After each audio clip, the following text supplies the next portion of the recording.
No, I don't. I broke. Just got a pocket knife. You want a knife?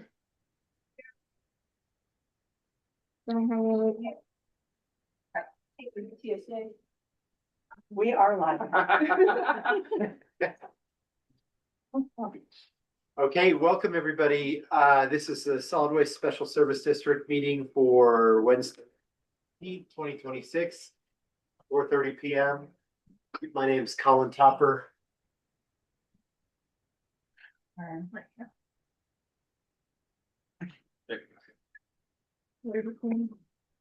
Yeah, we should be.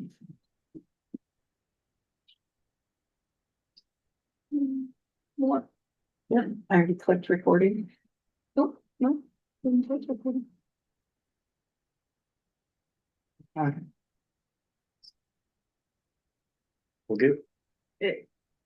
Okay, we could go around and introduce ourselves. I'm Colin Topper, Chair. Ashley Wareham, treasurer. Chris Scoville, District Manager. Mike Dunaway, Vice Chair. Jessica Thacker, program manager. LJ Blackburn, administrative coordinator. Who do we have online? Orion Rogers, Southeast Utah Health Department. Thanks, Orion. This is Travis Finstead representing Orchardville HOA. Thanks, Travis. I think AJ's just listening. Okay, so we have AJ and we have Nick. You're muted, Nick. Oh, hello. Thanks, Nick. Okay, so starting out, do we have any citizens to be heard? I didn't have anybody contact No us, emails? and I looked at the emails. Thanks, LJ. Okay, so first action item, review and approval of June 17th, 2026 meeting minutes. I'd like to make a motion to approve June 17, 2026 minutes as presented. Thanks, Ashley. Do we have a second? I wonder if AJ could do it since he was here. Okay. AJ, can we get a second from you on the review of the meeting minutes? All right. I'll second that. Okay, we got a second. Okay, thank you, Ashley. Thank you, AJ. All in favor? None opposed. Thank you. Okay, moving on to B, review and approval of May 2026 financials.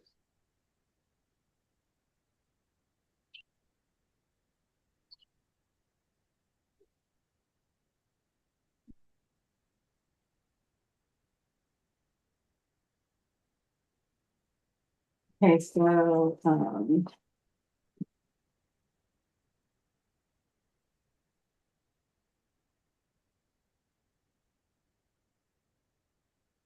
the total expenses came to $7,438,738.22. Payroll expenses were up in May because there were two payrolls in May. And then we also made some large transfers to the PTIF account. Operations expenses were $185,542.30. We had the wheel loader payment, and fuel continues to be one of our largest expenses at $41,805.03 for the month.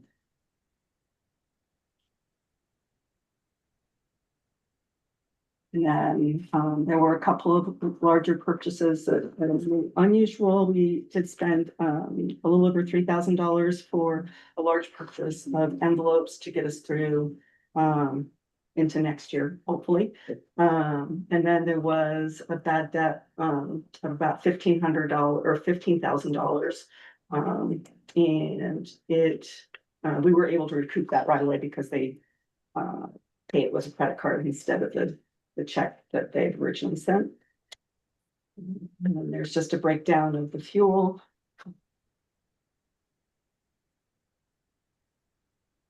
Okay. Questions we have for LJ? I don't know if I'm just barely realizing this, but we're approving May and July. I thought, are we a month behind? Or did I just lose? We're a month behind. Okay. Yeah. Okay, that's fine. I just thought I was. We were supposed to be due in May and June, but then we did adjusted, agenda, put on the presentation, and I wasn't quite there with the June financials, so almost there, so we'll have it in July next month.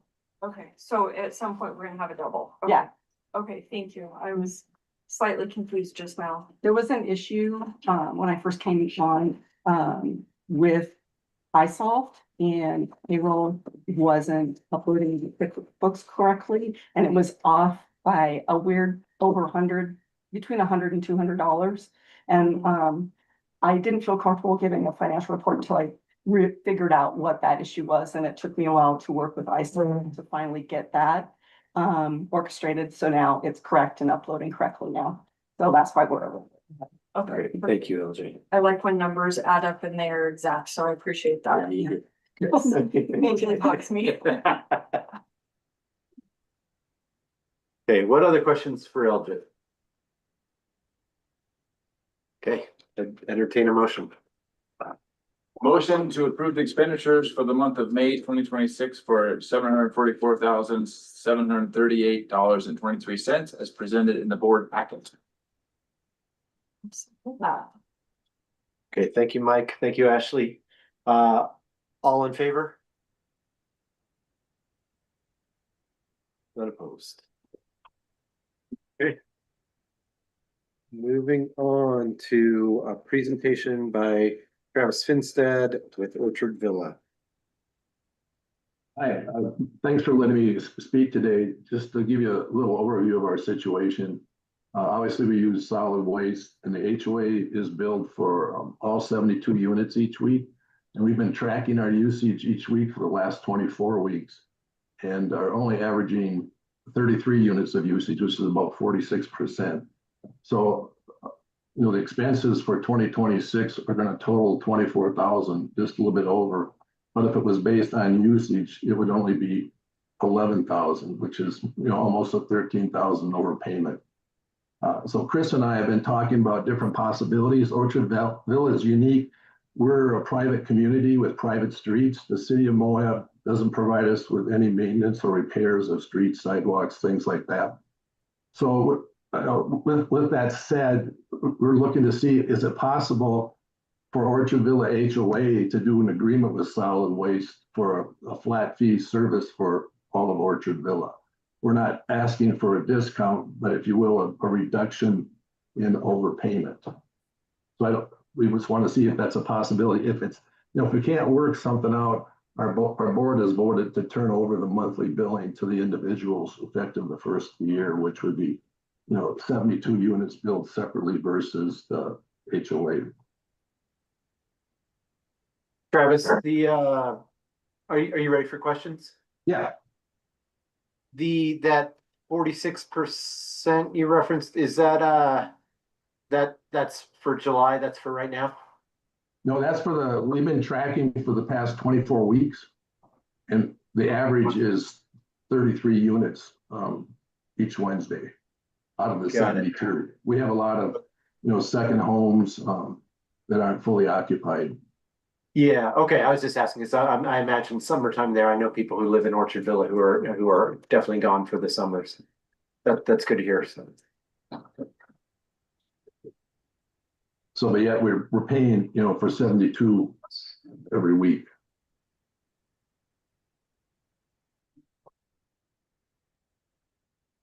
As a rule, you could suspend the garbage if you turn off your water, but Orchard Villa is unique, and we have 17 buildings with 1 meter for each building, and we have 4 to 5 units in a building. So we can physically turn water off to a unit, but we can't turn the meter off to the building, which causes a problem. Understood. And that's how the city, kind of, deal with the city and their ordinance is we don't turn off service unless their water service is turned off. Okay. Do we have any other models like this? Any other? Yeah, we don't. So, and this is, and that's kind of the difficulty, and this is kind of why we've been going back and forth. A little bit is we have to be careful to set a precedent. We don't want to mess with the ordinance of the city. We, as you know, the solid waste district appreciates that ordinance. It definitely helps cover our expenses, but where it's kind of a unique situation, and we've kind of been back and forth. That's why we came to the kind of conclusion that we would let Travis kind of, you know, give his spill to the board, and then it's a discussion item a little bit later, Okay. and that we can kind of discuss it. And that's, you know, definitely I understand. I mean, my take on it, I understand where he's coming from, but we also have to consider, you know, the mandate with the city, or the ordinance with the city, Got and not setting a precedent. That's where I say we're everyone wanting to come. we're kind of unique in that we're a private community with private streets. So the city, they don't patrol our streets. Again, they don't, not that we ever have snow, but they wouldn't plow or clean our streets or, like, say, repair or maintain them. So, but I'm sure their ordinance still applies the code, but it's kind of a gray area with how we're set up. So, what other questions do we have for Travis when we have him here, and then we'll. I guess, Travis, there's no possibility of moving to like a central dumpster kind of arrangement or for your community? I think that would be, you could do it. We have an RV lot where you could put a dumpster. We have a dumpster there now that's, you know, the groundskeeper uses. And I just think with 72 units, you know, averaging 33, that dumpster would overfill. And we do that. We actually had another thing. It's can't remember the name of the little community there, bunch of townhomes, and they went to that model, and it's a complete disaster. Oh, I hate it. They have so much trash and so we're in a back and forth all the time, whether who's responsible to hang it up. Yeah. Hey, let's just keep asking Travis questions until we can let him go, and then we'll discuss. Yep. Yeah, and I realize you can't, you know, bill us for the actual usage, but if there was like a medium where, you know, we got billed based on 70% on the 72 units, where we're still being charged, you know, 20% more, but we're saving, you know, 30% on the back end. and Travis, you have some residents that do need the weekly pickup? Yes. About a third of our residents are full-time on it. So like I said, the fewest we've had out there is 23 on a week, and the most is 41, which is like 57%. So like I said, the average is 33, which isn't even half of our 72. And the ones that are low volume, are they predictably low volume? Like, would you be able to, or people know that they don't need it, they wouldn't need the every week or whatever the other options are for pickup? Like, based on, I'm not a full-time resident there, but then the times I'm there, when I look, the full-time residents, the bins are pretty full, and they have the large 96 gallons every week. I mean, so that if, you know, if we did turn it over to the homeowners, you'd have to bill 72 separate, and then they could choose, you know, if they wanted every other week. For those of us that aren't never there, you know, I would just take the smallest container every other week, just because I'm only there a couple days a month.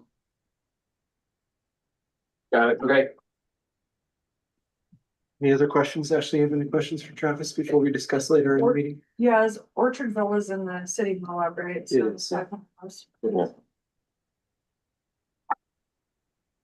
And I'm guessing these are just homes for the ones that are not being used. Are they rental homes, or are they just homes for people that come visit every now and then? And Yeah, like trying to myself, make I'm sense down of- there just a few days a month to do some jeeping. My neighbor, they're only here in the summer. They go away in the winter. Others come in the winter. They're not here in the summer. Or some you know, with the aging, ownership, the owner passed away, the kids are trying to figure out what do we do with it, so it's just sitting empty, things like that. It's not short-term rentals. Okay. No, they don't allow short term, correct? I'm good. Okay. Travis, I think that's all. We will be discussing that a little bit later in the meeting. You're absolutely welcome to stick around. Thank you very much for the presentation. Okay, thanks, I appreciate it, and I'll drop off. Okay, thank you. But Okay, moving on to staff reports. Chris, you want to start us off? Sure.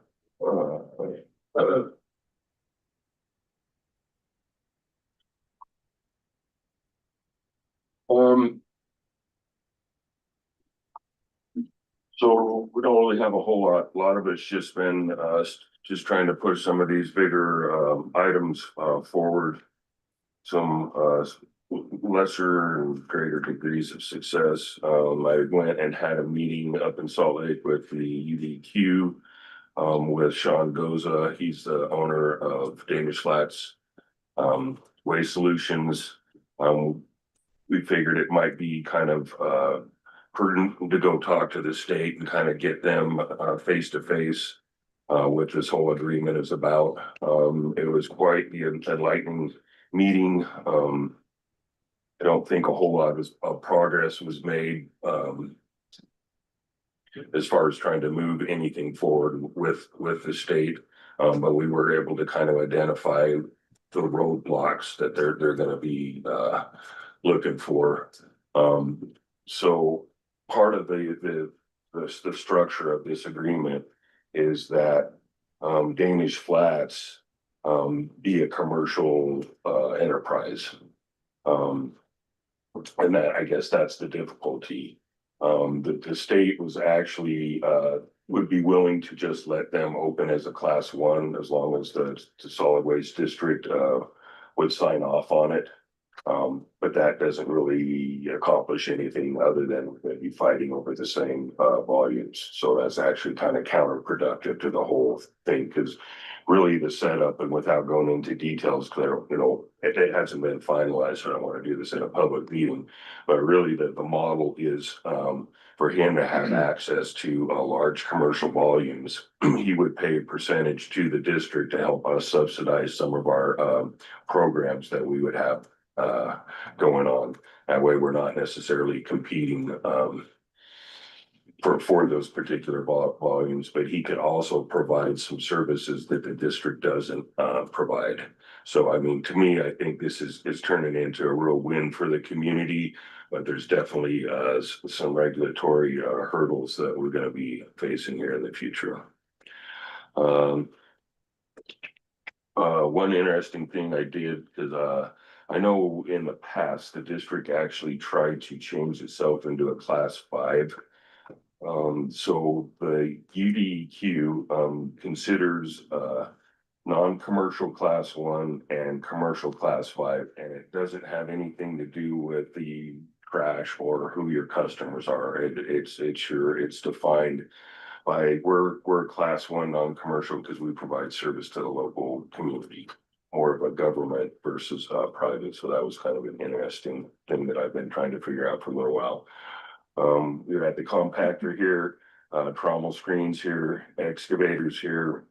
We're putting them all to the test. So hopefully by next board meeting, we'll kind of have a plan moving forward with those pieces of machines, whether they're going to work or not work, and kind of reevaluate next. Those Jessica's talking about glass, so I'll skip that one. The other thing that's going on is we have been providing support to the fire down in the Babylon fire down south, and it really hasn't stretched thin. We've been running 7 days a week. We have all 5 of our roll-offs going pretty much all day long. We're starting super early to try to get them, and then at the same time try to service the community. Right. So it's good for business. It does put us in a kind of a precarious situation that if one of our trucks go down right now, we got a lot of people relying on us, so it's kind of stressful. We do have some backups, rentals kind of prepped and ready to go, Great. just in case. How long does it take them to get to mobilize that? The closest one we could get is in 2 days. It's okay. Um, which, yeah, I mean, we did, I know, and that's on the agenda, we did get our other, gratefully, our other big roll off back from the engine rebuild, and it's up and going. And I know all the, kind of the other thing with, meeting with it, so that I had two meetings with the DEQ, one with, Sean Goza, and then one just, that has to deal with the district. I'm trying to push forward all the financial assurance, so we finally got all that stuff from the city and the county. Now, the next stage of that is trying to get the state to accept it, the state to push forward our permits. So what ended up happening is because the financial assurance went on for so long, they started holding up our permits and our permit renewals. So it's all kind of conflated down to the acceptance of this financial assurance and push forward. I did find out that we're okay with our permits, even though we're out of, both of our permits have expired, both at Klondike and Moab.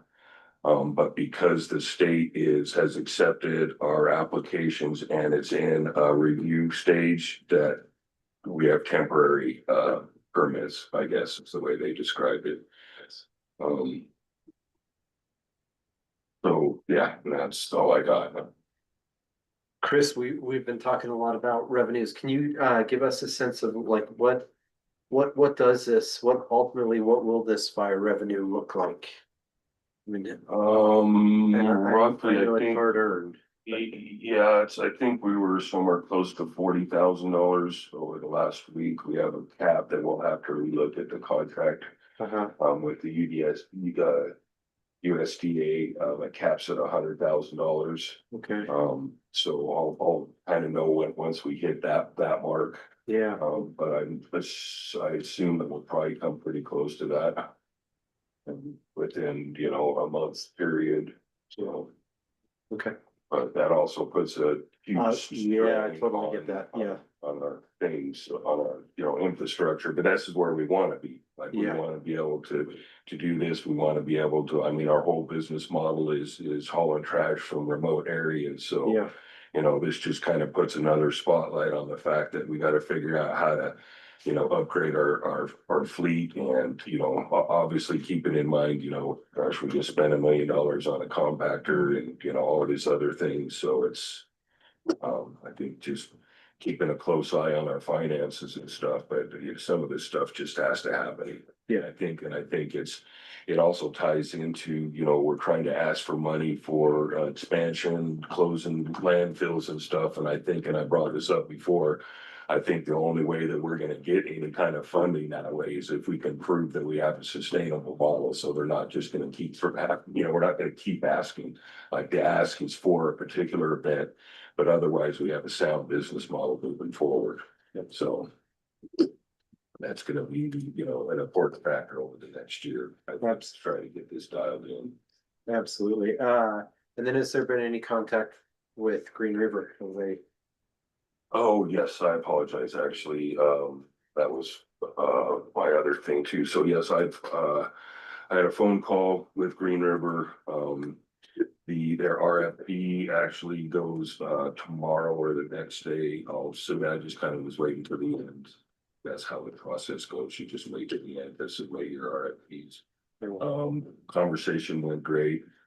Turns out he's also been talking with, Danish Flats, so I think that he kind of sees the light and basically his response is the only reason they went out for the RFPs. It's just been sitting at the city manager's desk for years. This is something that he just like, okay, if we're gonna, let's try it and see what happens. So I don't think he quite understands everything that's involved with basically trying to get a landfill, get from the very beginning. That You're sounds talking- like our opportunity. Yeah, I mean, they have to start trying to get a permit, which is, going through that whole process, are they gonna allow them? Now, they probably would because they're a municipality and it's gonna be for their use only. And I did catch that. That was interesting. They got asked if they would be willing to go to subtitle C, which is, so we're subtitle D, which is just solid waste. Subtitle C is hazardous waste. So they've already gotten hit up like, oh, you got landfill, you wanna go hazardous waste? So, I mean, there's definitely interest in this area and with all the new things that are happening, data centers, the solar farms, the power plants, I mean, southeastern Utah is just prime because we got so much open land and people think they just come here and, oh, we got, just dump anything there, right? No one will care.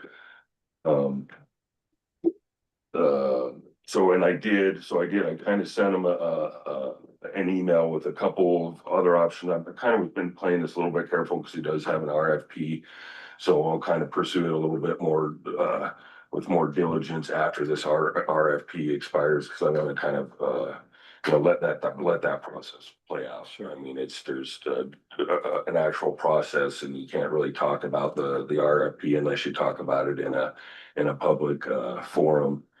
The one thing I did do to, just to have them, consider is that, just reminding them that Green River and Moab are about the same distance from Klondike.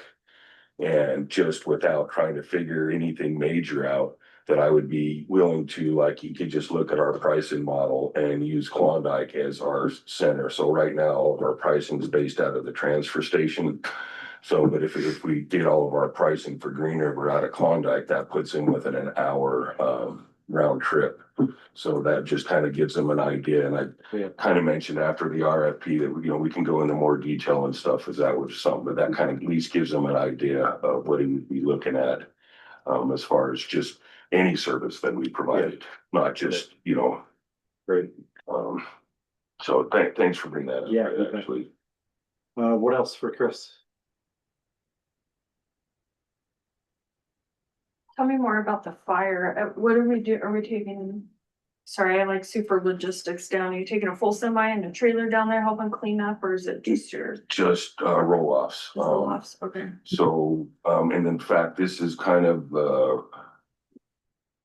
reason why we have moved glass, because we had so many containers and they wanted all of our big containers, so we had to move some glass real quick. So we ended up building a bunker overnight and utilize that to move our glass. But so what they have is they have one big camp, that they have kitchen and stuff set up, and then they have a bunch of what they call spy camps around. And so, yeah, we're just providing 30 yards, all closed tops to a lot of the spy camps because they're further up into the, like, kind of closer to the fire and stuff.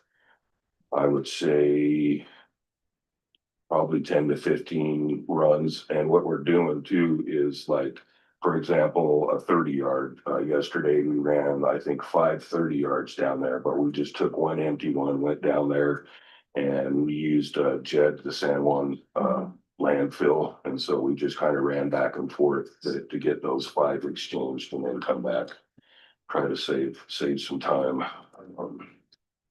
Do we bring the trash back here or do we dump it with Jed? It depends. So if we got like the 30, so if we can, we try and dump it down there. We just have like a one-off, like we have a 24-yard closed top, we only have one of those that we use for exchanges. We were able to talk with Needles, and Needles let us use that for their camp in Needles. And so we would have to take our empty, go down and exchange it and bring that one all the way back. So it's like basically Monticello's kind of cut off. We'll go to Monticello and come back here. But if we're going to Blanding, then we go down and use San Juan's landfill. Does San Juan not? They don't have a roll-off service. They use their roll-offs for their transfer station. So they're not really, they don't provide a roll-off service. Okay, well, that gives us an advantage to that. I guess that explains why we're down in needles, down in like owl, down all. Okay. Yeah, and I mean, and if people are willing to, pay the price, and I mean, we're low volume, so the way to kind of do that is to cover a lot of ground to be able to get those volumes. But, once again, we kind of have to have that reliable fleet to make this a sustainable model. That's why I needed more information so I can do the calculations and that, but thank you for that. Yeah, oh, yeah. So now I understand better. Yeah. Good opportunity. What else? Chris, anything? I'm excited to see how the Green River one is gonna come. I'm glad you guys got my email. I can't remember when I sent that, but I seen some activity, so. Yeah. Okay. Chris, you're done. Jessica, you want?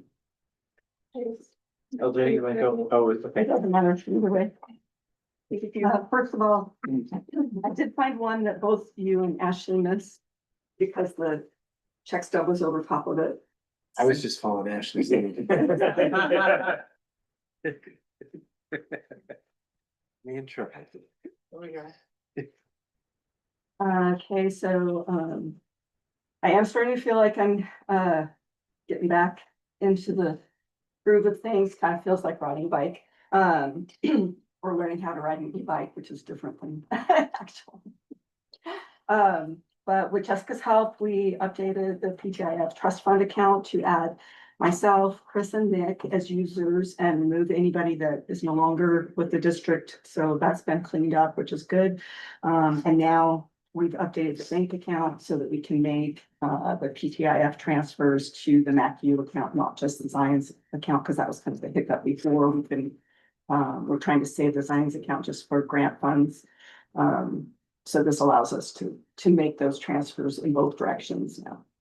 So that really helped do that. And we did make a huge withdrawal from the PTIF account from capital expenditures from our equipment set aside for things that Chris will talk about later. And I am moving forward with iSolved and getting them and URS to communicate so that we can coordinate and have URS and iSolved work together, which will streamline that process. So I don't have to input all the information into URS. It just comes directly from iSolved for payroll. It should take, once it's ready, it should take about 8 weeks to complete. So that gives us a couple more payrolls of doing it this way, but I'm looking forward to that. I learned a couple of things with having being short staffed for the last couple of weeks, with Savannah being out sick and then CSRs taking some of the time off, having to help answer the phones. They really do so much work in there. So I'm really proud of them. They do great. We also have a new mechanic, which brings us up to 3 in-house, and we just hired a new gatehouse attendant that starts tomorrow. And this is kind of a new position, so we're gonna kind of see how that goes and how that develops. Again, we're starting everybody out at Elwood, and then hopefully after a 60 to 90 day orientation period, we can transition them over to being a staff on staff here. We recently did do that with one of our drivers. So, and then I'm looking forward to hopefully helping Nick on doing the upcoming transparency reports. I used to do them a long time ago, and I know things have changed, but I think it would be good to have a backup person that knows how to do those. So it'd be great to have that reviewed and have that. Who are those reports for? The state. For the state. I think that is pretty much it. What questions do I throw away? With all the hiring and stuff, are we getting close to like where you wanna be in terms of staff numbers? That would be a Chris thing. So we've been trying to keep it as low as possible, just with all of our purchases and kind of not knowing, so we are way under what our budgeted staff is.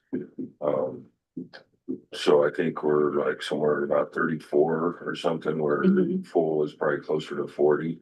But it's on purpose, like Right. we're, Well, we have also lost a couple of employees too, Yeah. so it's kind of just really maintaining. Yeah. The only new position is really the gatehouse attendant positions. yeah, and the mechanic.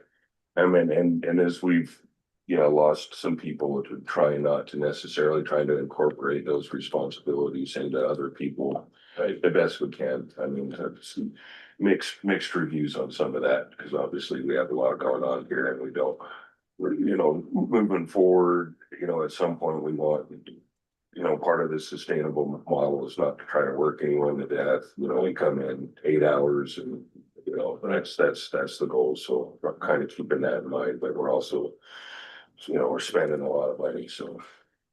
Do we fill our overtime? The amount of money we pay into overtime kind of fills an extra position?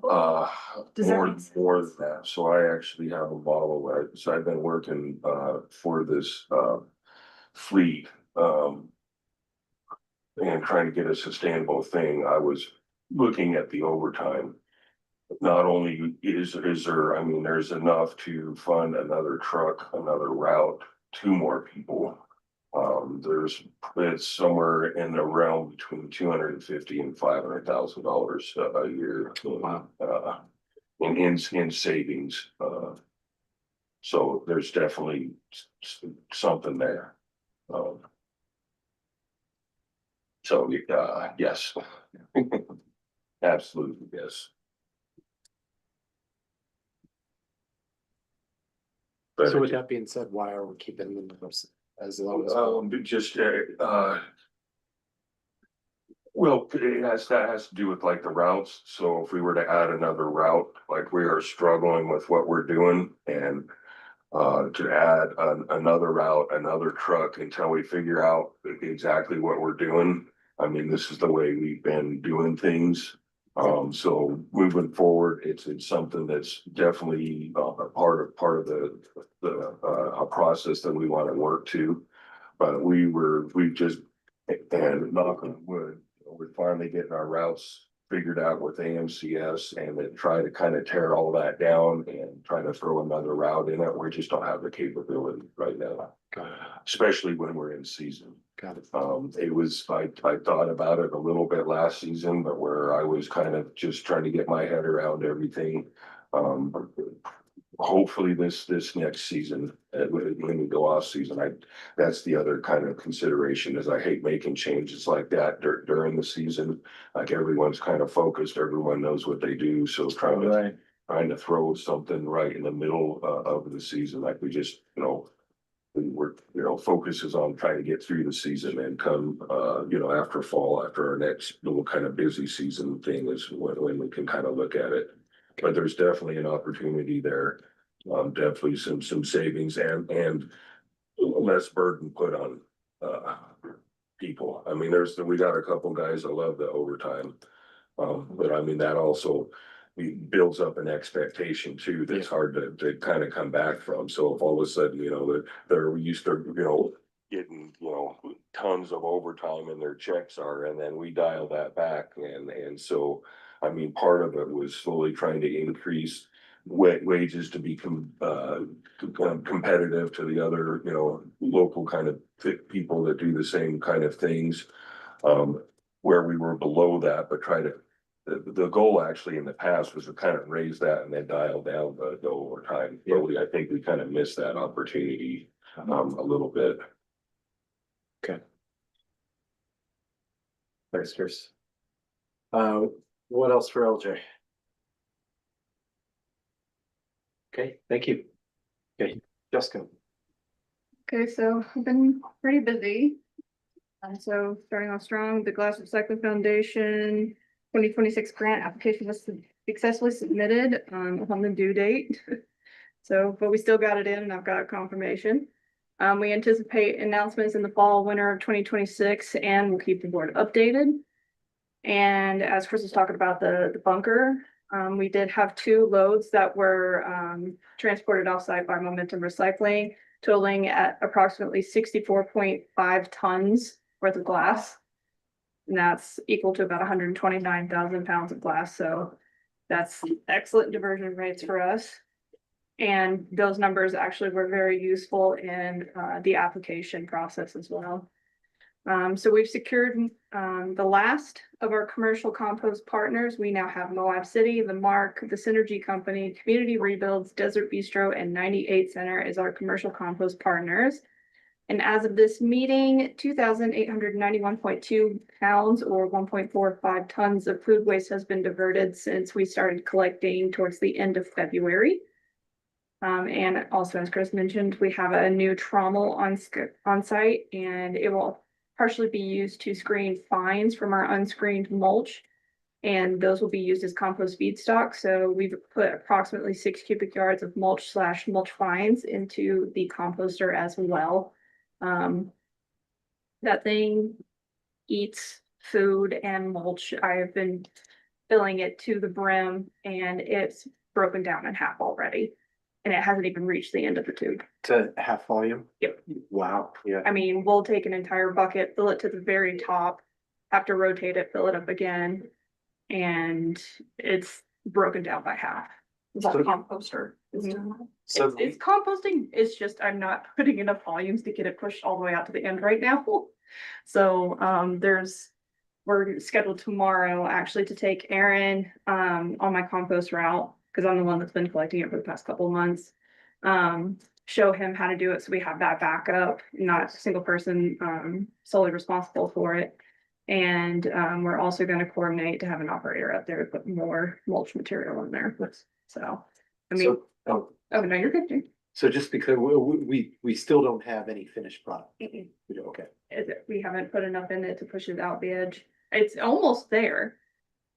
I think a couple more fulls, they'll finally start pushing some stuff out, but it's breaking down so quick that it's not really making it out yet. So, I mean, that was kind of the beauty of the continuous feed, Yeah. that we could just keep feeding stuff into it and not really worry Yeah. about being overwhelmed with material. So I enjoy having the end vessel rotating composter. So You're happy with the choice? I mean, I know that when we took the compost training in November of last year, all the educators were like, because they were all about windrows and that, and then the cover, I can't remember what the covered systems were called, but they had the windrows and then the covered systems, and nobody seemed really enthusiastic about the end vessel, but I have high hopes for it. And Jessica, I know that you will probably do this anyway, but when we do finally get some finished product pushed out, you're gonna make a big deal of Oh, this, right? Okay, yeah. Yeah, no, they're whole champagne bottle smashing. Sure. Yeah. This is a huge deal, yeah. I put a lot into this. I almost Yeah, you got have. freaking heat stroke from the thing. Well, when they, Just has to climb in. because I had to climb in. Because during the We're just manufacturing process, they, when they shaved down the, plastic, when they welded, or I don't know what you call that. Yeah, when they fused it together, they left plastic shavings in there, and the last thing you want is plastic Yeah. shavings in your compost. So I had to go in there with a vacuum. It was not fun. It was 124 degrees inside there. Oh, Yeah. God. It was awful. It was so bad. So blood, sweat, and tears into that thing, and bruises. And I am next we so- have, I just want to say thank you so much. I'm just so excited about this. It was something we kind of tried to throw together 10 years ago. And of course, it was a total failure. And to see it come to fruition is so wonderful. Thank you. I want to take a jar at a city council meeting. Be able to- I'm trying. Okay. The next is the waste tire removal application has been approved by UDQ. Clean Slate was selected as the hauler and recycler, and removal is scheduled for the first week of August. I did receive another email from them a couple days ago, because I did have to confirm that there was commercial generated waste tires in there, and they said that moving forward, there may be partial payment or denial. So that's really pushing me to move forward with the waste tire storage and transporting permits for us, so we can separate it. We have secured 1,000-gallon tank for the used oil collection program, and once that infrastructure is delivered and on site, the Canyonlands transfer station will be formally upgraded to a Type C collection center, which means we can also start taking business generated waste oil. And let's see, continued collaboration with the Southeast Utah Health Department on responsible vape disposal and management is ongoing. I'm trying to open up a couple conversations about handling that particular waste and getting on logistics, shipping logistics for those materials as well. We participated in the 4th of July parade that was managed by Asta and was well received. Kids love seeing the garbage truck in the parade. And we also participated in the fire activity monitoring at the Moab landfill during the fireworks display, and no fires occurred. So shout out to everybody involved on that. We completed the quarterly site inspection, fire extinguisher, gas monitoring, and first aid / PPE inspections for all facilities for the 2nd quarter. And begun the process for registering CSWAT as a CDL training provider through the FMCSA. That's awesome. That'll be Chris's fun thing, get to train people. Tarping laws went into effect on July 1st, and this is applicable to both Moab landfill and the transfer station facilities. This is a state law. This is not CSWA policy. And so far, to my knowledge, we've not received much negative pushback. I think we've only had one person that's truly kind of complained about it. And last but not least, other programs and items that have progressed or are upcoming. The Moab City Multi-Stream Collection Pilot Program we're making some good movement on that. And in the process of revising and updating signage for all of our facilities. They're severely out of date. And some of them are just completely missing. And we need to have those as part of our permits. And then reviewing new recycling opportunities, pricing as well as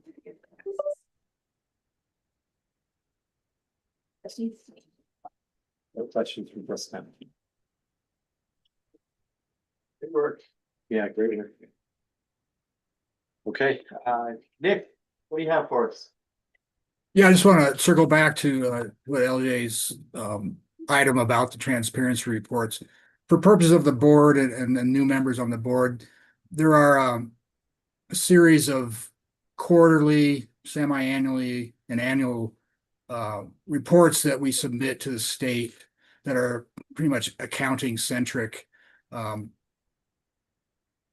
of them is called the Deposits and Investments Report that's submitted twice a year based on 12/31 data and June 30th data. But that is just a listing of balances in bank accounts and in PTIF accounts. It's a fairly simple report, and it's based off of the actual bank statements, so it's easy to compile those.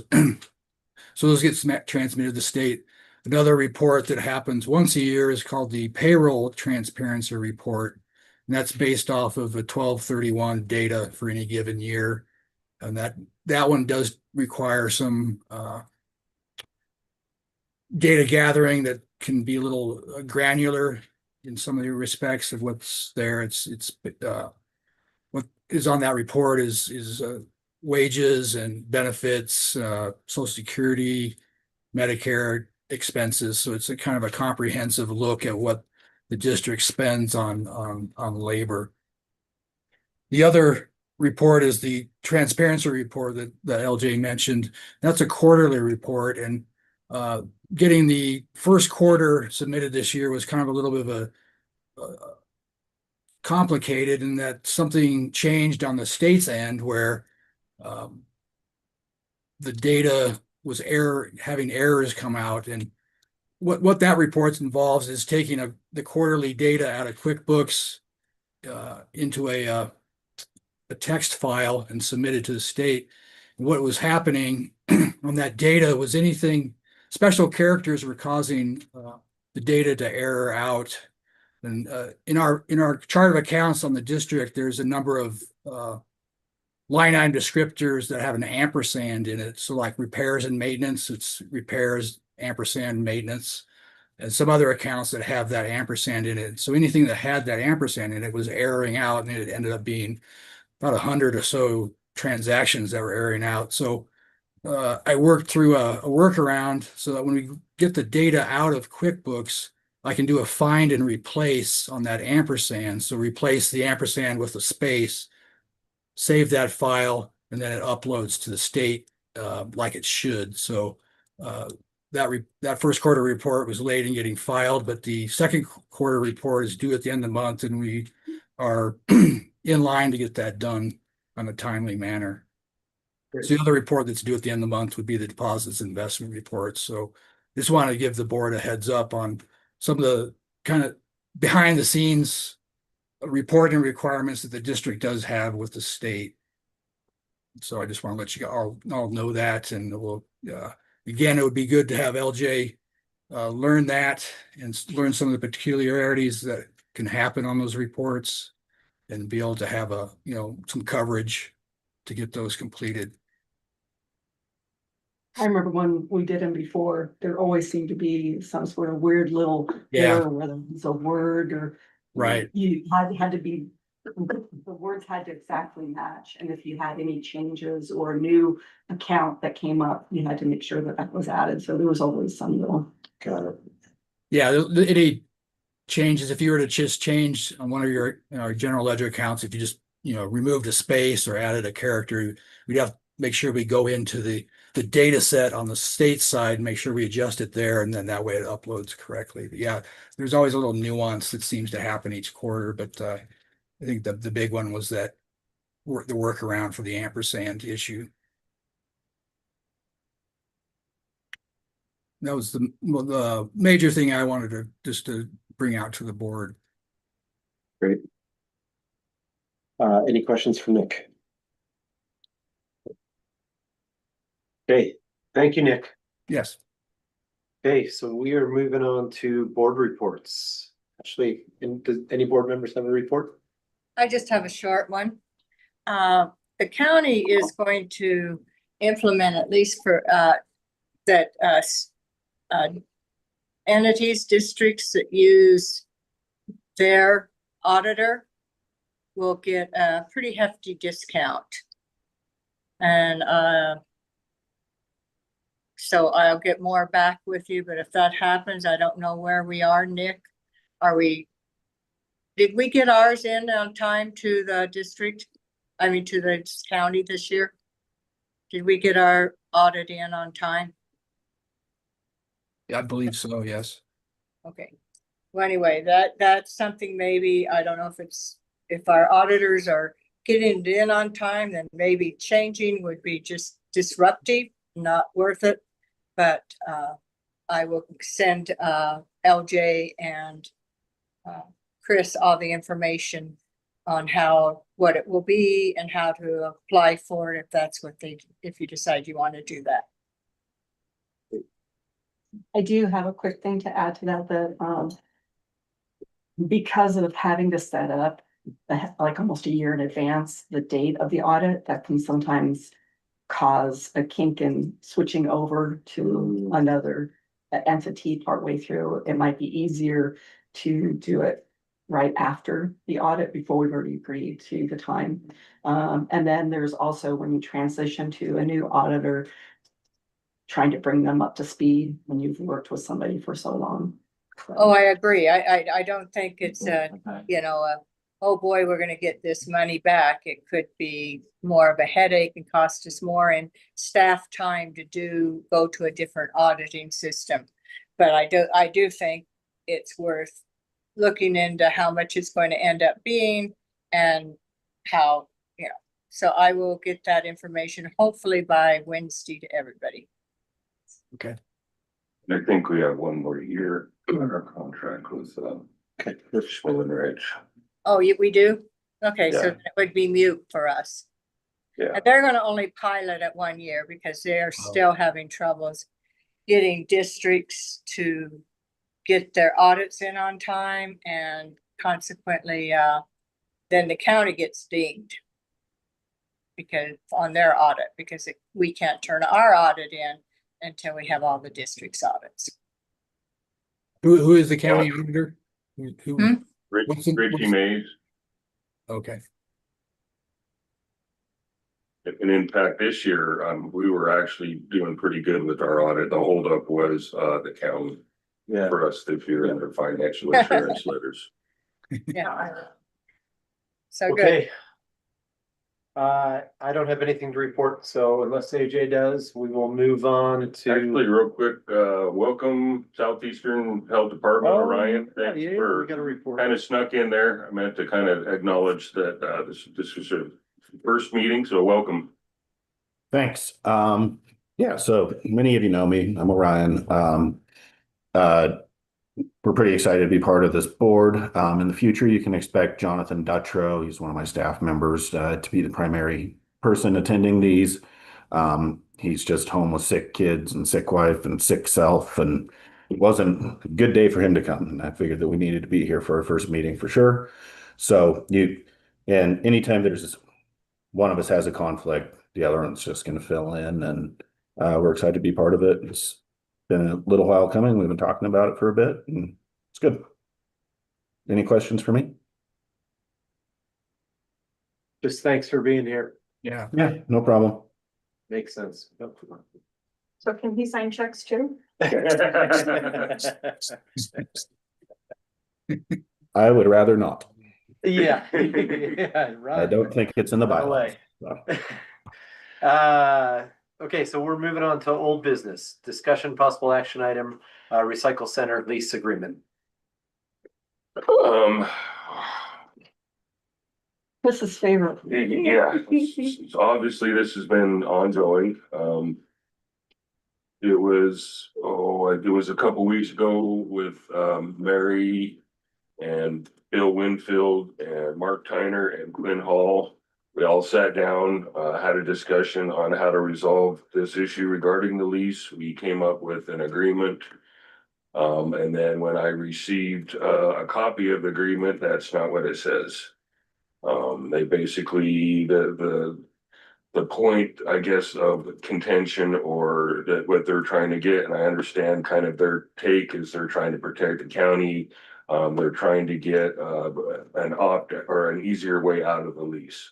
I just can't, commit to a lease where we can't realistically kind of plan and run an operation up there, knowing that we could potentially just have to pack up and leave in a day. This just doesn't make a whole lot of sense.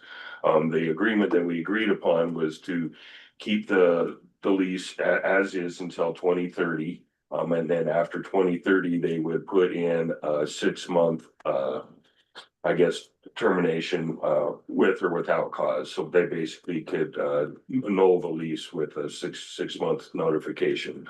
That gives us plenty of time to kind of prepare, and honestly, for me, like, we have so much going on right now, like dealing with a lease for something that just is not really high on my priority list. After I reviewed the lease, they had actually had sent it over and wanted, to send it to Colin to sign. And that was like, I don't know if that was intentful or not. I'm, not gonna talk bad on it, but it seemed a little shady where they were gonna try to bypass me and have the chair of this board sign it without, reviewing it. Both, Mary and Bill didn't, have knowledge. Unfortunately, it got passed at the county, commission meeting on a consent agenda. And really, those consent items are just kind of just easy things that Yeah. people pass, and they're not they're supposed to be just kind of no-brainer things just to kind of move business along. At this point, the reason I kind of brought it up is to inform the board if the board would like me to see, another path forward. Obviously, listen to your guys' direction. My take on it is now I'm kind of over it. There's some other, things that were tied to it. There's a thing called the Trail Crew Program for the state of Utah. They go around and they try to find different places where they can kind of stage. And I think this has to do with trying to build this big, connected trail thing across, Utah.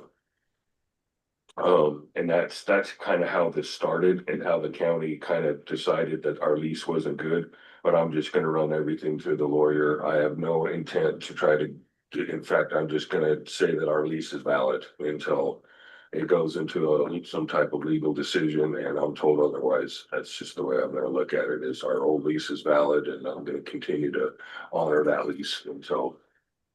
So, It's just important to me that it is through the lawyers yeah, you know, I would even be willing to go so far as to just have the lawyers make the changes to their proposed lease that you want to see and then send it back to them and see if they.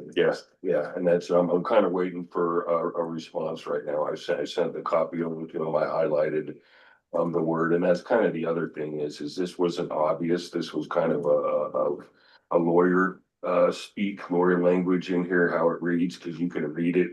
And it's not super clear, but the way I'm reading it is that it basically adds in this termination policy as soon as that lease is signed. Yeah. So, And I think, oh, Mary, go ahead. Yes, I'm going to go talk to Quinn either tomorrow or Monday. And would you send me the wording, the words, at least the copy of the words, and say that this was in the lease and this was not what we agreed to? yes, I absolutely will. And I say, I don't know if it was because Stephen wasn't there. And I thought it was really clear what was supposed to, it was very clear what was going to be, that we were going to keep the same type of lease till 2030 and then add some type of clause so the county could get out of it. But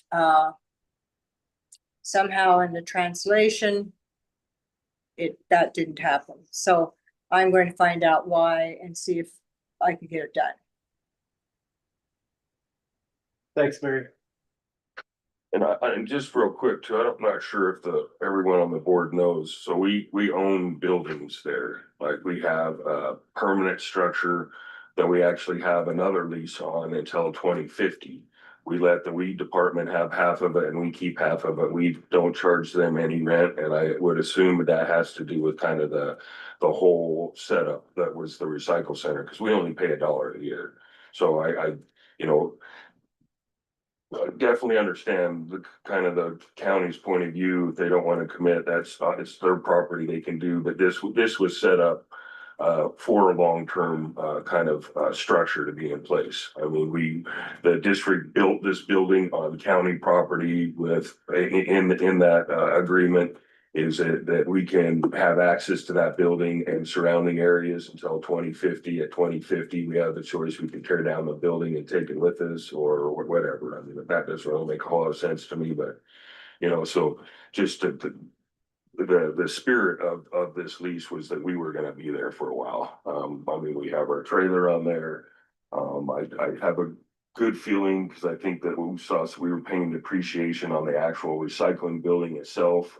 We paid money for the concrete pad out back. So anyways, just to kind of clarify, this isn't just this, little lease. We have quite a lot of obligations on that piece of property. And it's very limited on what can be done on it because it is a landfill. It's over the first landfill in Moab. So we can't build houses. It's fairly limited in what can be done there. So anyway, Yes. I was pretty upset when I found out that after we met and had that agreement, that it didn't come to fruition the way we agreed. But yeah. I think it's best you give it to the attorney to deal with. We got other stuff we gotta be dealing with instead of we gotta get our stuff moving next door and not waste our time. I Yeah, don't wanna waste your time. It's valuable. yeah, and that's kind of my take on it. And I was trying to be, the county approached me to try to help out this trail crew program. We actually come up with an agreement really quick with between the district and the trail crew program. We have, an agreement ready to go, but there's section 8 in the lease. I can't do anything without written approval from the county, and that's the other thing. They haven't given me, even though they're the ones that kind of solicited my help, they also won't give me permission to be able to help. So, I mean, there's another little weird thing there, but yeah, it's just too much. And the guy from, the trail crew program called me Monday and I just like, look, I apologize. I mean, you guys came to me, I'm trying, but my hands are tied and it's just, you guys are wasting my time, honestly. So. Okay, any more questions or comments on this subject? Thanks for the update. No. So, no action, right? No, just, this was just, like, unless, and if you guys have a great idea or want me to do another direction, I just. It got to a point that, yeah, just. Okay, thanks, Chris. Let's, we're gonna move on to G, discussion item, possible HOA agreement. This is, the presentation. Yes, the board should build a, yep. Thoughts? I'm worried if we come to some sort of negotiation, we're going to set up a chain reaction that cannot be undone. That was the original concern. How big a deal would it be to add 71 accounts, going from one big account to 72 accounts? Once it's done, it wouldn't be that big a deal. I know, and really, when this conversation started, this was also kind of my motivation, even though I was kind of thinking about it, but this helped push it across the finish line to just not have like this set time for our open enrollment. So people can change their service at whenever they want in the city. Before it was, we only had twice a year. So now it's open, so if it did go to the individual, they could pick and choose, like he had mentioned, they could go to the 65 every other week. And really, it's just, but I do feel like we could, and not saying it still wouldn't start a chain reaction, but if we put it under the, I guess, umbrella of an agreement, then like there would, the expectation is you would have to come to the district and make another agreement. So it wouldn't just be, but I mean, that's still a danger, right? Because somebody was able to do it.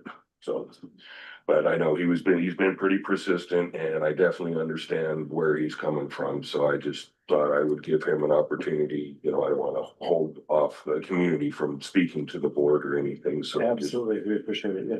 It's good information, so I knew what was going on, make a sound decision. Orion's got a question. All right, So did he just go out and count trash cans for the last 24 weeks, or how did they actually do this? yeah, excellent question, all right. he has his maintenance guy go around and do it. And I had actually confirmed, we had our driver, I bought them a little clicky thing to click and everything, and his numbers have been validated. I didn't go to the extreme that he did. We did it for a few different weeks. And so, I mean, it's a valid, I guess, he's not making that part up, I guess.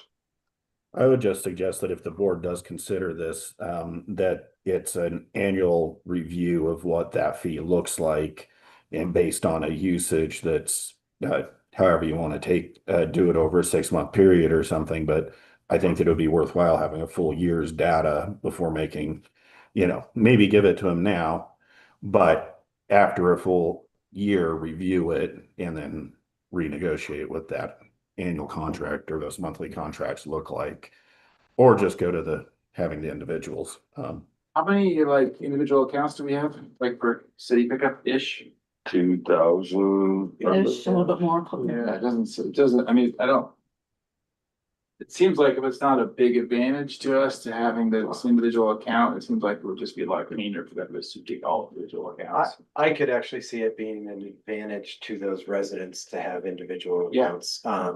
Because I certainly wouldn't want to cut the billing in half, or, like I would want to pad it for, just for the unknown.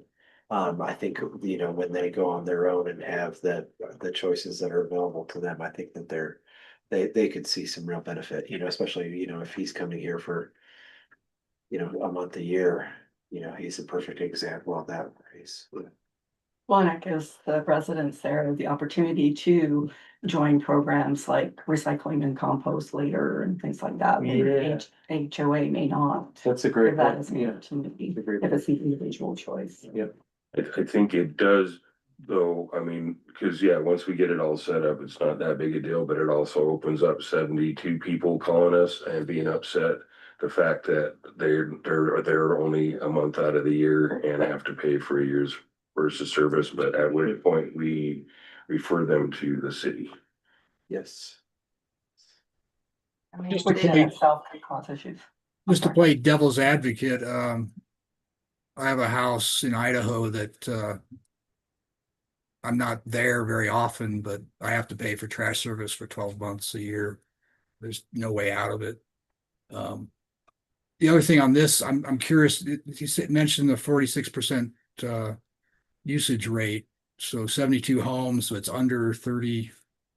I'm just curious if that usage rate is a floating number where I would find it hard to believe that there's, 20 or 30 empty units all year long.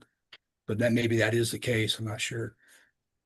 But yeah, So my dad actually lives in Orchard Villa and there are a lot of empty units, but then there are a lot of people who are just here for the winter. I mean, that place is very quiet right now. You know, Okay. people from Glee Moab, older retired folks. And then I do think that there are probably a lot of units that just sit empty all the time. Okay, interesting. I would think that people would be there eventually. Why have a unit or a house in Moab if you're never gonna use it? Yeah. Well, I I did think bring the- up some good points that maybe, some of those units have passed on to heirs and they haven't decided what to do with them yet. So yeah, I imagine there's a lot of unique situations. Yeah, there's that, and I think you mentioned that about a third of the residents are the ones that are there all year round, so it's 2/3 of the people that are only there for part of the year, but I don't think anybody, except for maybe a few, are never there. So. If it's like our HOA, like on our Mulberry, they'll have to approve it at their annual meeting, so you guys can be ready for like 72 new accounts whenever they end it. I think he said that they already passed that. No, I think they have to. They said that that's the route that they were gonna have to choose if, yeah. Oh, Must have missed her.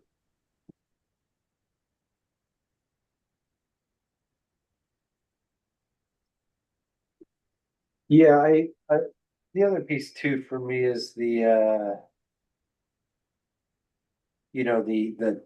second home piece is sometimes challenging to me. That with all of the services that are provided and essential in the community, I think that second homeowners, I sometimes get a little bit, how's a diplomatic way to say this? I guess I don't feel hugely sympathetic to second homeowners. And I think that we're through there every week. I think that we're, it's, that sounded more. No, I mean, I can see the thought process in that because it's certainly here 1 month out of the year, they're not paying into the community, they're not Yeah. in that sort of way. Yeah. Whereas somebody who lives here year round is by going to different locations, they're supporting the community Yeah. in a more substantial manner. I mean, I still, and I hear what you're saying, Chris. I sort of lean towards the dumpster model. But I hear what you're saying that we have not had good success. with Yeah, that. and I mean, there's a financial component of that too, so we've lost a lot of money on that. What is that thing called? It's right next to. It's across the street from the old hospital. Oh, yeah. It's- Well, and that's a little bit different dynamic. That's a nightly rental. It's a nightly rental. But They live like, less, so yeah. from going from a container out in front of everyone's house and the Yeah. amount of revenue that we got that to one container that is a disaster, like Got it. every single day. It's just, so we lost revenue and it's a horrible thing. So that's a huge component, and I just try Yeah. to steer other bigger developments away from that, because they don't understand how much trash they need, so they never get the right size. And then the residents have to, it's all the residents just throwing shit in there, different than, putting it in your container and taking it out to the curb. Yeah. And then they don't consider the size of the container when they build their enclosure. Oftentimes the enclosure isn't large enough, and it would prevent them from getting a larger container if they did indeed need it. Got it. And then the mess too, like the crows. Yeah. I mean, it's so, Yeah, I get it. I do think that's a little different dynamic. Yeah. And also are, it's sure, the amount of disposable waste that are produced in a very short time. yeah. Do each of these houses have a poly cart? Yes, So one of our poly carts? yeah, yep. So there's infrastructure set on the ground that, we paid money for. So you can almost call it a utility where there's certain, baseline infrastructure in place and then usage on top of that. In the form of just the carts, Right. right? What does Well, and what does Pueblo Vista do? The one across from Milts? We've got them. They have multiple, so they have like dumpsters per building. Or per section, so I think there is 3 or 4 different sections in there. So that's a model where, and rather than having a cart for each one, that they have like a container, and I think they have 2-yard containers per, like I would want to say maybe 8 households. Got it. Or 6, it could be 16 households. And Orion, I think that is a really good comparison. I think in terms of the, just the amount of occupancy and And I mean, yeah, that is different than, again, Atronomy. So they plan that around, like, okay, these people are gonna go here for the trash, where like Orchard, they're not set up that way, nor was Entrada really set. That was like kind of after the fact. yeah. I'm sure we definitely have to be that one. And hopefully a lot of these new places are building around, and I am now, actually, thanks to Ryan, on a lot of it, what they call it, the DRT meetings, development review teams. Right. So that we can kind of keep our eyes on to make sure that, we're making accommodations to be able to get rid of their waste. Great.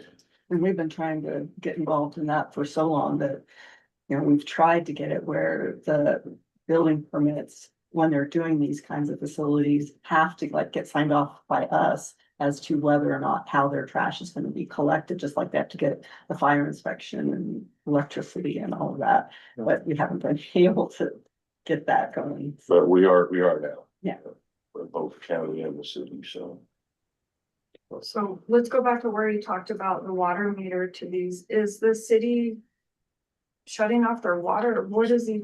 So what the deal was is, so the city didn't want us to enforce. If people don't pay, the city didn't want us to enforce anything, because when the city managed it, what they did is if they didn't pay, or they would shut off their water, or if people didn't want service, like they were gonna move out of town or whatever, for whatever reason, that was the kind of the criteria to stop all other services. So they would go in there and they would shut off the water. That would kind of guarantee that no one's gonna occupy that resident.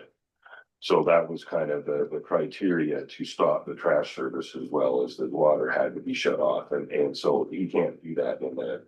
So the people that aren't residing in there can't just shut the water off and then we can end their service, because they have 1 meter for 5 of them. I guess it'll piss off their neighbors and not pay their bill.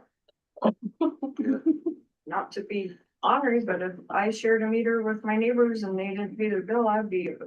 Well, and now, so they don't pay the bill, they just pay their HOAs. So Yeah, it's just So, an so HOA. it'll be paid then. Yeah, so I mean, that's, so the way that it goes now, and that's kind of what his whole point is they pay for all 72 units, but they're not using them. They can't use the city's model of shutting off the water that won't let us, know that it's a valid, they don't want their service. And I mean, we really need it, because I mean, the county's a prime example of like the people that pay for it in the county pay for this trash service for all the other people that don't pay for their service, but they still use the service. I guarantee the people that don't pay for trash in the county, not saying, 100%, but a majority of them are still using our infrastructures, whether they're throwing them in dumpsters or whatever. So, I mean, that's where I kind of appreciate and want to keep intact of the city's model, because that means that all that cost gets spread over. Yeah. And I mean, does anybody feel like the sort of the underlying challenges is the city's code to, yeah, you have to keep trash service?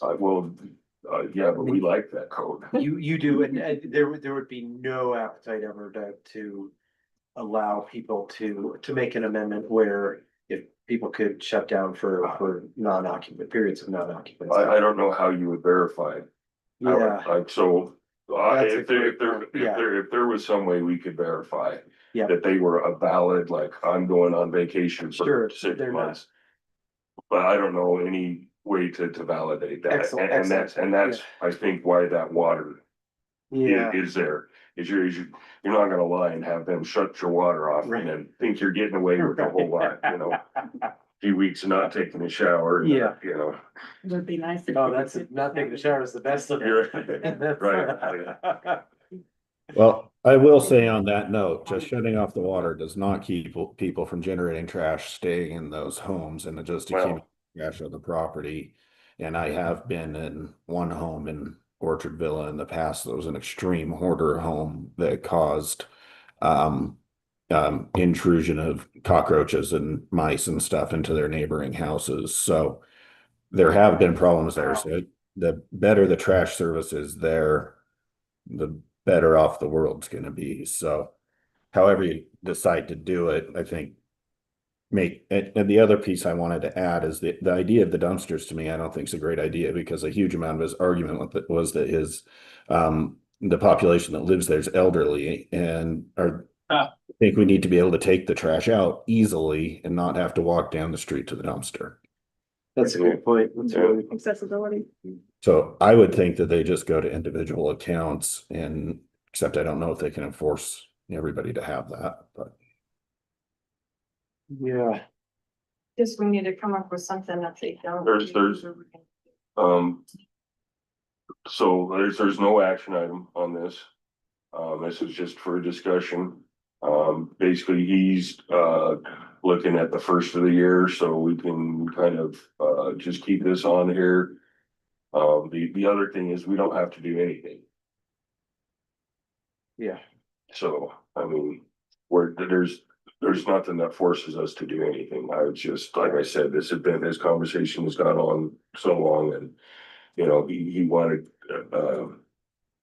and I didn't want to kind of block him to have access. Absolutely. It's like he's done his due diligence to kind of go through the process and, bring it to the board, so. yeah. So is it right to say that we're thinking between three choices, no action whatsoever, which would probably lead to them just putting it on the individuals. Right. Second would be a version of that where we just encourage them putting it on the individuals. And then the third is coming up with some percentage of what we're currently billing them that we think is fair to the district and covers us, and proposing that to them. Is that right? Am I missing that? And entering into a contract. I still think going to an individual would be better, because it would give them the option to have additional services. I think. Yeah. especially if we're doing the single stream and the multi-stream options. Because the multi-stream would be specifically for the city or directed at individuals who live in the city limits. So that would increase diversion rates and lower Yeah. trash rates. But then again, if it is an elderly community, it might be not. And I do know that there are a significant number of fixed incomes in there and Mhm. yeah, I mean, it is. Well, that would also, that increase the option for the special service district population or the special population discount. Oh, right. Oh, interesting, yeah. Yeah. We have that, That's a. but because if we did open it up to individuals, maybe that would open up the option for them to have access to that discount. What is that discount? I don't know, I'm not special population. Seems like, maybe this is, we don't need to have a motion because we don't have an action item, but maybe just contacting Travis. And I think both the things that LJ and Jessica brought up are both, carrots to go along with going to the 72. Yeah. These would be the benefits of going to the 72, the board. I mean, I'm not in favor of an action that would, so the discounted option, that would be either do nothing, which would take no action item, or we do. If we want to have something on the agenda for next time for doing the number 2 one, where we have some kind of motion, we're encouraging them to go to 72. I don't know if the board would actually need to vote on something like that or not. Great. Okay. Okay, so yeah, do you mind reaching out to Travis and I think that's what you're proposing, right? Mike? Yeah, just reaching out and the There's benefits some of being discussion individual, or if you're in the contact with them. options, and to some of the benefits, especially Yeah. just about the discounts. And then we revisit this at a later meeting. Yeah, if we need to. We need to, okay. Yep. Okay, great, thank you. Okay, H, action item motion to approve the appointment of LJ Blackburn as district clerk. Propose a motion to approve the appointment of LJ Blackburn as district clerk. Sure you want to do this? Hey, I'll second that before she answers. Okay, thank you, Mike. Thank you, AJ. Okay, all in favor? I, LJ, thank you so much. Agreed. Yeah, then we'll have to be the district representative. Okay, I, discussion, possible action item, consideration and approval of a lease purchase financing agreement with Zions Bank in the amount not to exceed $845,000 for the acquisition of one Tana H380 landfill compactor. Is this big exhibit D thing? Part of it, there's actually a lot more to that. Okay. So this is basically the details of purchasing the compactor. Zions Bank requires us to put this on the agenda. Of course. All the fund documents need to be signed. We have to get legal review. And it should be funded the end of or right around July 28th. It's what, and I've been in contact with RDO distributor for that, and we did make a down payment of $300,000.74. That's where we pulled out of the PTIF account. We actually pulled a little bit more out of the PTIF account because we're also going to be purchasing the trommel screen. And rather than just kind of pulling a little bit, so we pulled a bunch out, but with the trommel screen, we'll get that, turn that in for the grant. And so, yeah. Got it.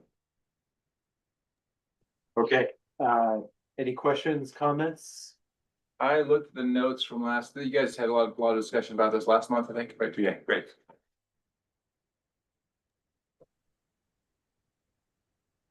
None, do we have a motion? A motion to approve lease purchase financing agreement with Zions Bank in the amount not to exceed $845,000 for the acquisition of one Tana H380 landfill compactor. Thanks, AJ. Do we have a second? second, Thank you, Mary. All in favor? Aye. None opposed. Okay, moving on to discussion possible action item approval of revised expenditure for the. Do we need the motion to match what's on the last page here?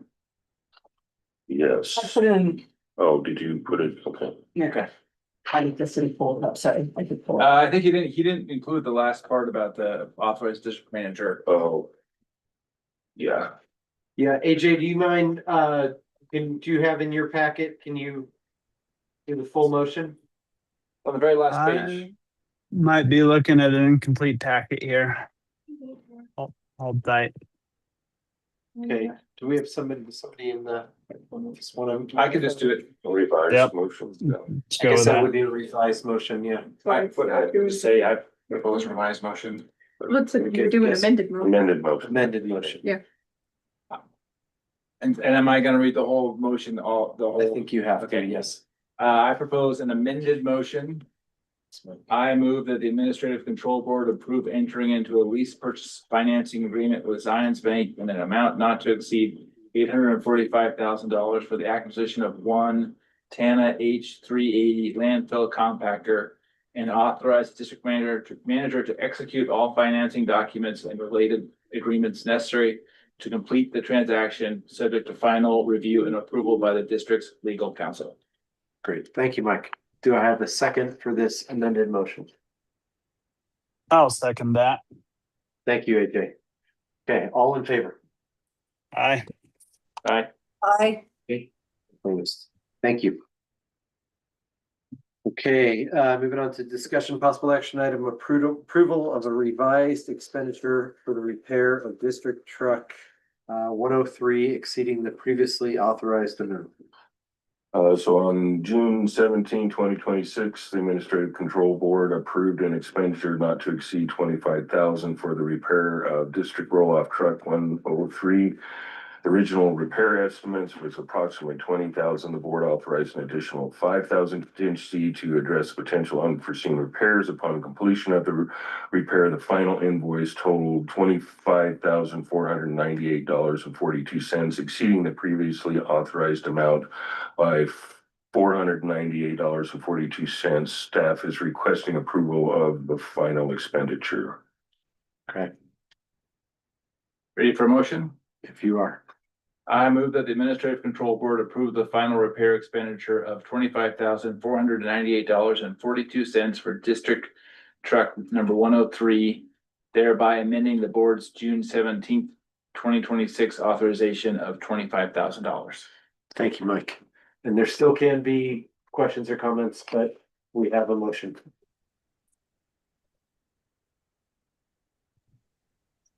I'll Is there a second it. second? Thank you, AJ. Okay, all in favor? Aye. Opposed? Okay, discussion item, this is K, update on fleet replacement strategy and previously authorized roll-off truck purchase. So this goes back to March 18th, 2026. The board had approved the purchase of a roll-off truck for an amount of $275,000. And going through all the different possibilities and trying to do our due diligence on acquiring said truck. I'm struggling with that doesn't solve the problem. That just gets us another truck. And it still leaves us with an aging fleet. And so what I've been trying to do is these people that we've reached out to and trying to get a truck is look at some different options. One of the options that we came up with that a couple companies are buying into is kind of a lease, where we would basically lease the truck. And some of these, they've come back with some pretty creative leasing options, given that we're a municipality or a government entity. There's definitely some good terms in there. I do have Excel sheet, if you want to bring that up. I'll just go through this real quick. We won't go into the nitty gritty because I'm still kind of finalizing them, and these are still models that I'm plugging kind of numbers into. But so I guess the way that I kind of started this was like, okay, if I had $275,000 for a truck, if I turn that into a kind of a lease program, how far would that get me? How many trucks would that get me? What would that look like? This doesn't have Excel options. Do you know if it's still? It's okay. We will bring it up. Okay. I just was gonna kind of go through it real quick, and I basically got some comparisons if we purchased. So I ran this out. Basically, I built a model, plugged it into a couple different AI programs, and then as I'm getting numbers from the different vendors and dealerships, you know, I'm plugging those numbers in and comparing those as if we went out and purchased new trucks, so kind of a lease versus a purchase. Obviously, we can't afford to purchase all new trucks, but I'm still using that as kind of a basis to compare with. Just for example, the roll-off came back from a company called Next Trend. It would be $3,295 per month. So pretty cheap in comparative. A tractor, a semi tractor came in at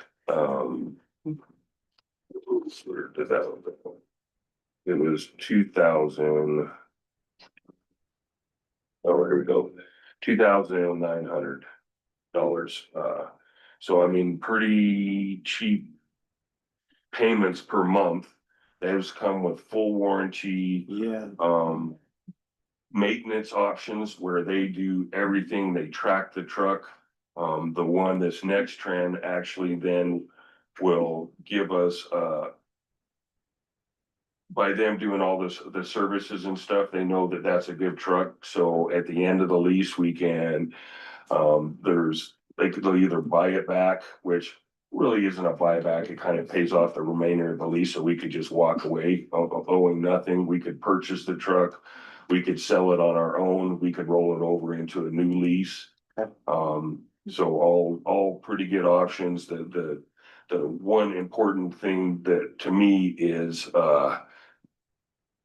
fully warranted and fully maintained. So like they'll send over their guys once a quarter on a Saturday and do all the maintenance, put it back to spec. So like every time they come over, they, you know, this particular one's a Mack truck. So they would put it all back to Mack specs. Yeah. You know, kind of like Cat where they know how many miles something is to fill. So they, you know, that's built-in replacement parts and all that stuff. Yeah.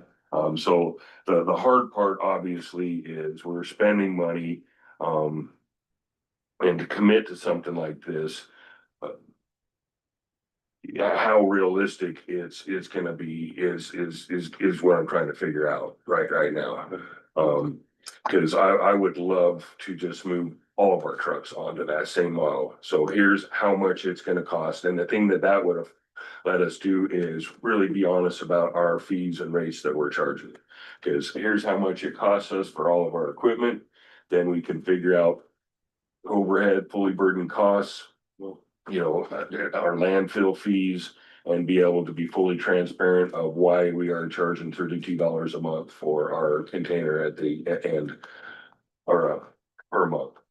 So I really like that. It's just trying to be able to get there. So for example, in this model, this is 2 tractors and 1 roll off. If I ran that $275,000, that would give me about 2.5 years of lease payments. But I'll continue to kind of refine this. I just kind of wanted to rather than try to bring this all at once, give it to you guys in little teeny bites. And as I progress, you know, hopefully we can all kind of evolve together and you can kind of see what I'm trying to accomplish. You're saying that the monthly cost might be higher than the purchase, but you'd have like a way higher predictability and better running machines. Actually, so the models I have now, they equate almost equally. But I'm also considering, so if I go out to like 15 years, so I'm considering 7-year life cycles. Okay. So that means that if I go out 14 years paying the lease payments versus 2 purchase cycles, buying stuff straight out, what does that look like? And I have that on that, sheet. On the one that we have pulled up now, or just, this is the, Oh. all I have. Shit. Okay. Go And forward. Ryan has a question. Yes. I'm not trying to interrupt, but I just was curious. Have you talked with Cody with the county roads department about how they do some of their lease programs and that stuff? I actually have not spoken to him personally. I know that we speak to the same distributors, like the same guy from Cat stops by here and stops by there, but that's not a horrible idea, actually, to see what other government benefits. Because I would like to, and theirs is particular for equipment, but I've been trying to do this model across the district since I started working here. I just think, given the fact that we have to have stuff, work, and we're a municipality, we get really good deals, 30% off a lot of times on equipment.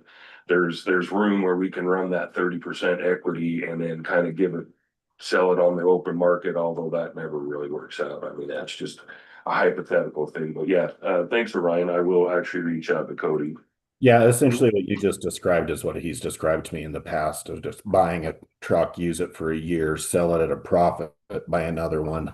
But I don't remember all Right. the details. So I was just curious. Yeah, no, and yeah, I definitely will do that. This one is, let's see. Okay, so this one real quick is, so this would be like a ramped up. I'm just thinking that if we tried to do this, we couldn't afford to do it all together. So this would be in each cohort would be a step.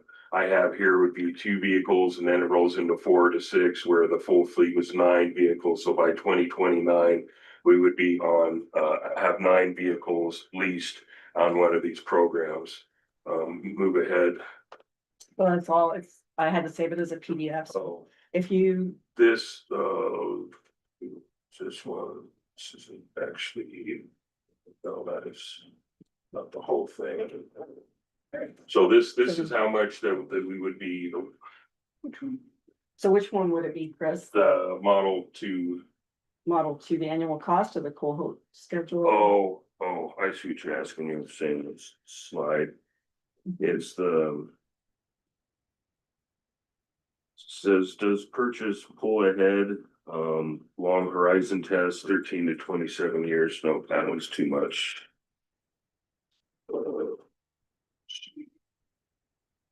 So right now, we're renting, right? It's like $11,000 or $12,000 a month. I remember signing some checks. Is that a rent?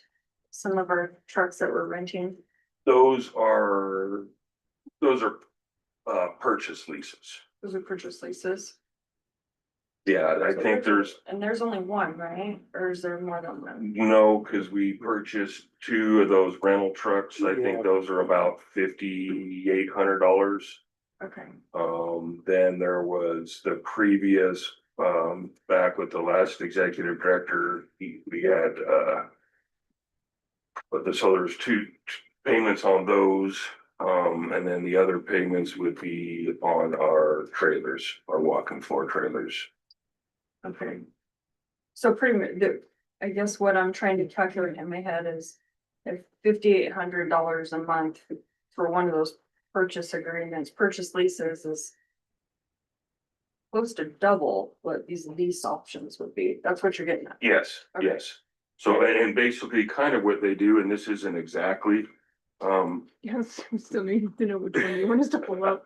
I know. Sorry, did too. well, and yeah, and I'll get this. I don't want to, I know we're kind of at the end of this, but just so kind of what they've done, like if I use the roll-off. So the roll-off costs $242,000. What they've done is they're gonna buy it back for $135,000 at the end of for 48 months, so 4 years. Now, they really don't buy it back. They pay off the remainder of the lease because all I'm financing is 107, which should be the cost that I'm using during that time. So that's why the payments get so low. But then, so at the end, we have an opportunity then to either like balloon payment, the rest of it, own the truck, sell the truck if the market goes up and trucks are worth more. Generally, they're not. And the thinking for me is you just kind of walk away and go into a new lease. Like this is getting old enough now. Now your predictable maintenance turns into unpredictable repairs. Yeah. And that's the model I want to get away from. I would like things to know and be consistent. Obviously, you know, you can't have a perfect world and where everything is going to go, but you can definitely minimize it way more than we are at this point. Okay, all the time. The city's have in this direction.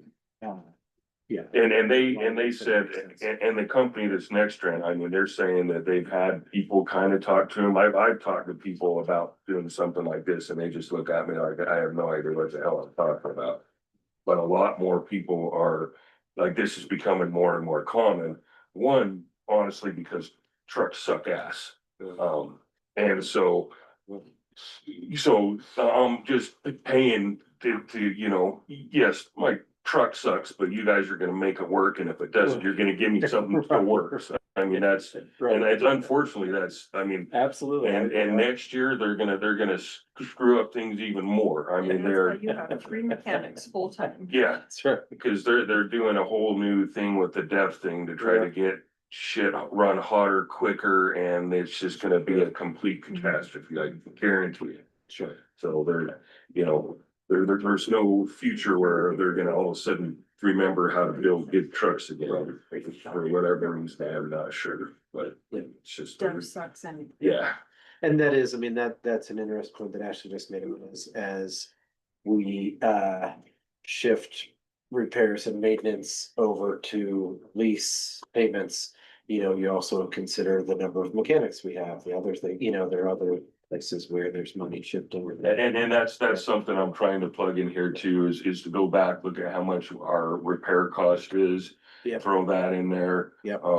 I don't think that, you know, we're in danger, we're not in danger of like trying to have to let go of any of our mechanics, because this is gonna work out. Like there's always, I know when I first started talking about this a couple of years ago, like mechanics are freaking out, oh, you're gonna put us out of a job. I guarantee you there's Oh, gonna really? be shit that's gonna break still. Yeah. Mechanics are not losing their job. Yeah.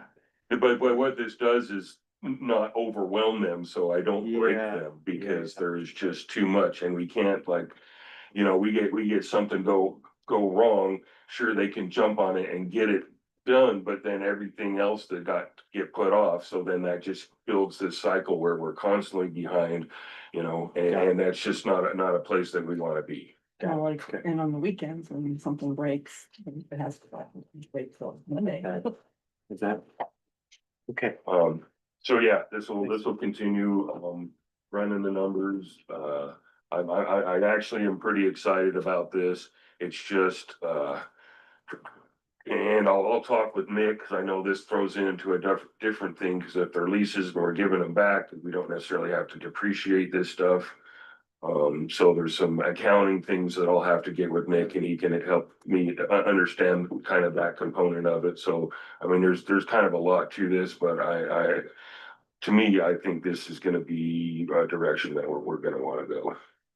I like it. And man, it would be nice to, you know, not have board meetings and discuss, and I know there's been less of them, but you know, all the stuff that continually breaks, and you know, and at budget time, we just know this is what our cost is. This answers our replacement schedule, because it's already built into the model that we're running, so we don't have to try to figure out how, you know, oh, great, we got a truck today, but now we have to figure out how to get the next truck down the line, so.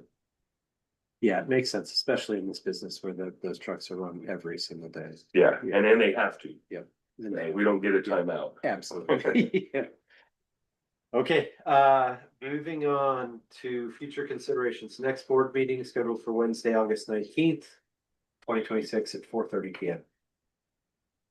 Is that the first day of school? I probably didn't. I think you're, oh.